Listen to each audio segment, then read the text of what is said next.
Hi friends, അസ്സലാമലൈക്കും. അപ്പോൾ നമ്മുടെ ഇന്നത്തെ റെസിപ്പി ഇഡലിക്കും ദോശക്കുമൊക്കെ ഒപ്പം കഴിക്കാൻ പറ്റിയ നല്ലൊരു പാലക്കാടൻ ചമ്മന്തിയാണ് കേട്ടോ. അപ്പോൾ ഇത് തയ്യാറാക്കാനായിട്ട് നമുക്ക് ഒരു പാനിലേക്ക് 1 ടീസ്പൂൺ വെളിച്ചെണ്ണ ഒഴിച്ച് കൊടുക്കാം. ശേഷം നമുക്ക് മീഡിയം സൈസിലുള്ള 2 സവാള അരിഞ്ഞതും കൂടെ ചേർത്ത് കൊടുത്ത് ഒന്നട് വഴറ്റിയെടുക്കാം. നല്ലപോലെ കുഴയുന്ന രൂപത്തിൽ വഴറ്റിയെടുക്കേണ്ട ആവശ്യമില്ല കേട്ടോ. അപ്പോൾ ഇതിൻ്റെ പച്ചമണമൊക്കെ ഒന്ന് മാറുന്ന രൂപത്തിൽ ചെറുതായിട്ടൊന്ന് വഴറ്റിയതിന് ശേഷം നമുക്കിതിലേക്ക് അത്യാവശ്യം വലിപ്പമുള്ള ഒരു തക്കാളി ചേർത്ത് കൊടുക്കാം.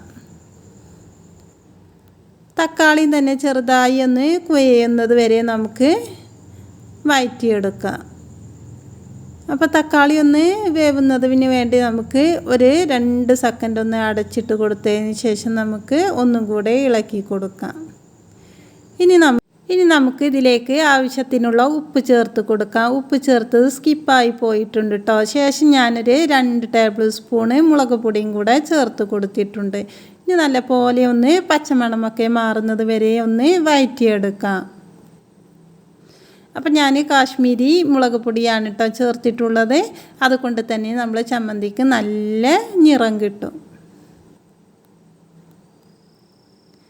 ഇനി നമുക്ക് ഫ്ലെയിം ഓഫ് ചെയ്തൊന്ന് ചൂടാറാൻ വേണ്ടി വെയിറ്റ് ചെയ്യാം. ചൂടാറിയ ശേഷം നമുക്കിതൊരു മിക്സിയുടെ ജാറിലേക്ക് ഇട്ട് കൊടുക്കാം.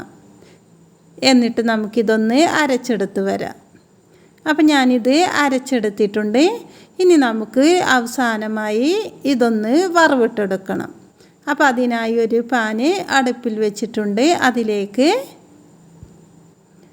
2 ടീസ്പൂൺ വെളിച്ചെണ്ണ ഒഴിച്ച് കൊടുക്കാം. ശേഷം നമുക്കിതിലേക്ക് കടുകും കൂടെ ഇട്ടൊന്ന് പൊട്ടിച്ചെടുക്കാം. കടുകൊന്ന് പൊട്ടി വരുന്ന ടൈമിൽ തന്നെ നമുക്കിതിലേക്ക് കറിവേപ്പിലയും കൂടെ ചേർത്ത് കൊടുക്കാം. അതിൻ്റെ കൂടെ തന്നെ 2 വറ്റൽമുളകും ചേർത്ത് കൊടുത്തിട്ടുണ്ട്. ഒന്നടി ഇളക്കി കൊടുത്ത ശേഷം നമ്മൾ അരച്ച് വെച്ച ചമ്മന്തി ഇതിലേക്ക് ചേർത്ത് നല്ലപോലെ ഒന്ന് യോജിപ്പിച്ചെടുക്കാം. അപ്പോൾ ഇത്രയും ചെയ്താൽ നമ്മുടെ ചമ്മന്തി ഇവിടെ റെഡിയായിട്ടോ. ഇഡലിക്കും ദോശക്കുമൊക്കെ നല്ല കോമ്പിനേഷനായി ഈ ചമ്മന്തി. എല്ലാവരും ഒന്ന് ട്രൈ ചെയ്ത് നോക്കുക. അപ്പോൾ നമ്മുടെ ഇന്നത്തെ വീഡിയോ ഇഷ്ടമായാൽ ലൈക്ക് ചെയ്യുക, ഷെയർ ചെയ്യുക, കമൻറ്റ് ചെയ്യുക. അതുപോലെ തന്നെ ഇതുവരെ സബ്സ്ക്രൈബ് ചെയ്യാതെ കാണുന്ന എല്ലാ കൂട്ടുകാരും സബ്സ്ക്രൈബ് ചെയ്ത് സപ്പോർട്ട് ചെയ്യുക. പുതിയൊരു റെസിപ്പിയുമായി വീണ്ടും കാണാം ഇൻഷാ അല്ലാഹ്.